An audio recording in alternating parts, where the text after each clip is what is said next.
Gigabyte AORUS sponsored this video, and while I've been a huge fan of gaming on ultra-wide monitors ever since their debut around 7 years ago, today they have a bit of a problem, and that's price. Compared to the F048U or other large format OLEDs, ultrawides tend to be priced as though they still have the parts of the display that have kind of been sliced off to narrow the field of view. Now, this does contribute to a more cinematic experience, but it was actually Wendell from Level 1 Text that initially made the argument to me. He goes, "Linus, why are you paying extra for a sliced off monitor when you could just have a bigger one and put the black bars on it for that cinematic view?"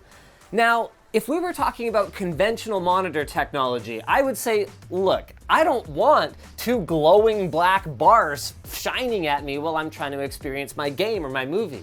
But with OLED, you can turn those pixels off. So why settle?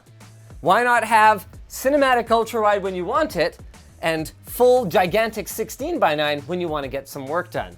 Let's take a look at the F048U and find out if I am going to be abandoning ultra-wide once and for all.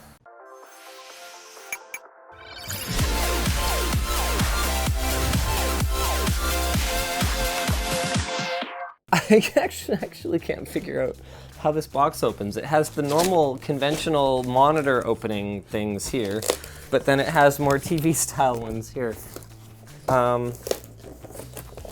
Let's try doing it the monitor way.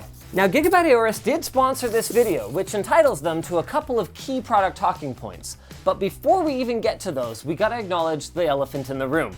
There is only one manufacturer of 48-inch OLED panels right now, LG Display. So that means any price premium Gigabyte AORUS demands for the F048U will have to be justified, whether it's by the accessory package or by the gaming and monitor-centric features that they've built into the display. That uphill battle begins with an accessory package that is more interesting than it at first appears to be, starting with the remote.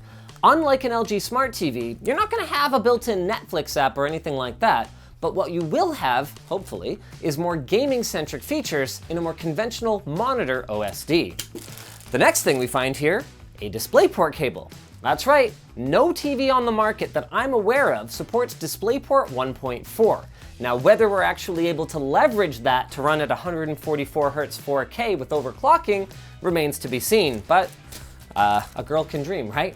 An HDMI ultra high-speed cable for the included HDMI 2.1 port. You could use that for your game console, for example. There's a USB 3 cable, so it'll have a built-in hub like you would expect from a monitor, power cord, and this product warranty card. Now, while the C10 and the C1 can be used as desktop displays, there are a few sort of quirks. That begins with the stand, which on the C1 48-inch is a long, wide foot that makes it difficult to run cables under your monitor. With that said, I'm not a huge fan of these sort of widespread little feet either, though thankfully both of them have VESA mounts on the back, so you can ultimately put them on whatever stand you like. The bigger issue, though, is that on the TV version of this panel, not all of the input modes are optimized for gaming, and more importantly, the brightness will automatically modulate, that is to say it will dim when it detects a static image. This is to help reduce the chance of the pixels wearing out or becoming burned in. Now, you can alleviate this and most of the issues with using an LG OLED as a desktop display, but in doing so, you could end up actually voiding your warranty by changing unauthorized settings in the service menu.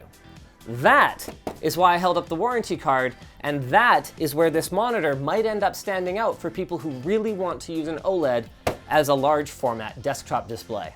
Of course, some of the other benefits aren't very well laid out on the product page, and I don't even know if they are benefits. For example, there's a USB Type-C port here. What does it do? I have no idea. There's a 3.5mm input, as well as the headphone jack that presumably will carry the audio stream from your HDMI 2.1 or DisplayPort 1.4 input. And, this is a key benefit. Navigation can be done with the nipple on the bottom of the display rather than using the remote if you want to, which is nice. I actually am using a C10 48-inch at work right now, and having to have the remote on my desk does add unnecessary clutter. Oh shoot, I gotta move my old monitor. By the way, if you're confused as to why I ended up with the LG Ultra gear on my desk after the ASUS version kind of won the shootout that I was doing, it came down to the lower pixel response times on this particular model, which is what makes this AORUS display such a contender for my desk, because OLED inherently has much lower pixel response times than, well, really any LCD-based technology. One small challenge is going to be my streaming stuff and the cable management holes that I drilled in my desk, though. That purple cast when it's off, you can really tell it's an LG OLED, hey? So the bad news is you're paying a lot more than for the LG version, but the good news is you know that it's an absolutely kick-ass panel. You're just paying extra for warranty, the DisplayPort port. Oh, actually, and the integrated soundbar. I haven't tried this yet, but obviously being a TV, the C10 and the C1 do not have great integrated sound because they have no visible speaker grills. Hopefully this is a little better. I already have a USB. Oh my, shoot, my pre-run cables don't reach. Now seems like as good a time as any to get in some of Gigabyte AORUS's talking points here. Let me change my desktop wallpaper. This is a little awkward. Oh, this is hilarious. I already mentioned everything organically, except its support for 10-bit color, obviously, and its 98% coverage of the DCI-P3 color space. Now, something that's not well understood about this monitor is its HDR capabilities. It does say on the product page it supports both HDR10 and HLG. Now, I've already noticed when bringing up large full-screen white content, I am seeing some dimming of the display. You guys notice that? So you see how bright that is? And then if I go full screen, you can see it's a little dimmer, right? But what I also noticed is it seems to be a bit faster in terms of that responsiveness. Whether you prefer that or not is entirely up to you, but let's see what we can do to tune it in the menu. So we're in SDR Vivid. Really, my options are Custom 1, Custom 2, and Green. Oh, green like, green like power saving. I thought you meant green like a green tint. That's very, Gigabyte, I'd like you to change that. Call it Eco or something, please. Oh, there's a whole bunch more. Reader, movie, RTS, RPG, FPS, arcade, standard. That's weird. Okay, burn this image into your mind, pun intended. Is green brighter than Vivid?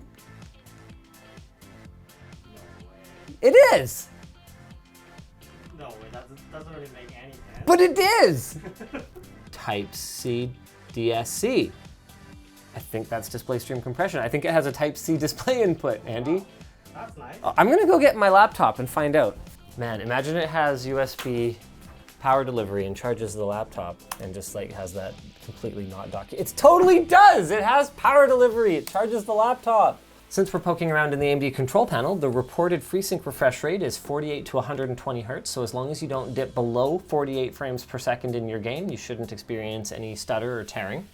After fiddling with it, I wish I had a more complete answer for you guys, but I do at least have some information. It supports power delivery, but with a very limited amount of power, so you'll probably have to plug in your laptop separately. And over the Type-C port, it does accept a display input, but so far I've only managed to go as far as 4K 60 Hertz, or 1440p 120 Hertz. It's hard to say whether that's a limitation of my laptop or the display at this point, and I don't have any alternatives here with me. Oh, cool, it has a built-in KVM switch. So that's a function of the built-in USB hub, I guess. Of course, the Type-C and the Type-B can be your alternate computers. Freaking sick. And then you plug your mouse and keyboard into the USB-A ports. I don't actually need that function personally, but if you frequently use two computers, say for example you're a developer, that would be super handy. Audio mode out 600R. I have no idea what I just did. What is 600R? Okay, we're back on the Type-C input. Okay, we're back. 600R is a setting that allows you to tune the audio output for high impedance headphones. It also caused my DisplayPort input to immediately cease functioning. Actually, wait, Andy, this is interesting. I'm only getting 4K 60 Hertz here as well. I wonder if there's another DisplayPort setting I didn't see before. The good news is that 4K 120Hz works just fine. The bad news is that this Thunderbolt 3 dock that I use actually only supports DisplayPort 1.2. So that means 4K 60Hz unless I want to drag a DisplayPort cable through the wall right now. Okay, I'm plugging in a new cable. What is this doing back here? Look at this cute Linus plushie, lttstore.com. It's not exactly ideal, but this is the longest DisplayPort cable I have. I'm gonna have to fix the cable management later, but I should be able to set it to 4K 120Hz now. Yay! I do notice a little bit of a green tinge when I'm off axis, so when I'm looking into the corners, just because the display is so large. So I would recommend having a solid 18 to maybe even 24 inches between you and the display if you do plan to use it as a desktop display. It's hard to really gauge performance without all of our gear and a 48-inch TV to put right beside it. But what I will say about the HDR content consumption experience is that compared to Gigabyte AORUS's specs, this is a lot better than I expected. Of course, not everything's HDR. Let's change gears and focus on gaming.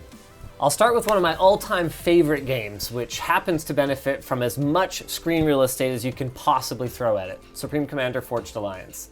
So one of the coolest things about this game is the strategic zoom. You don't have a mini-map, you just use your mouse wheel to see the whole map. And I'm being bombed. I did not build Lay Fighters. Well, I did say I wanted this to be a quick one, didn't I? Mm-hmm. Yep, that was it. That's the GG. Either way, is this a great gaming experience? Freaking yeah, a little bit. Now let's change gears and talk about how we can set this up for the more cinematic black bar experience. Instead of having the scaling performed on our display, we're gonna have it performed on our GPU, and we're gonna change our scaling mode to aspect ratio. You can also change it to no scaling, and then you'll just have like kind of a however many pixels you specify sized display in the middle. Like for example, the 3840 by 1800 resolution that I made. That's gonna give me some kind of cinematic black bars, but is going to allow me to continue to utilize the full horizontal resolution of my display. So let's go ahead and fire up Doom Eternal. And there you have it.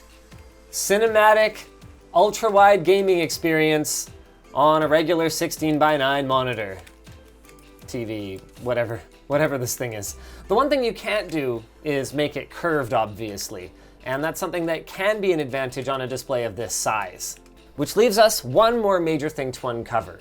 Can it support 144 Hz with overclocking? That would be an advantage over a TV.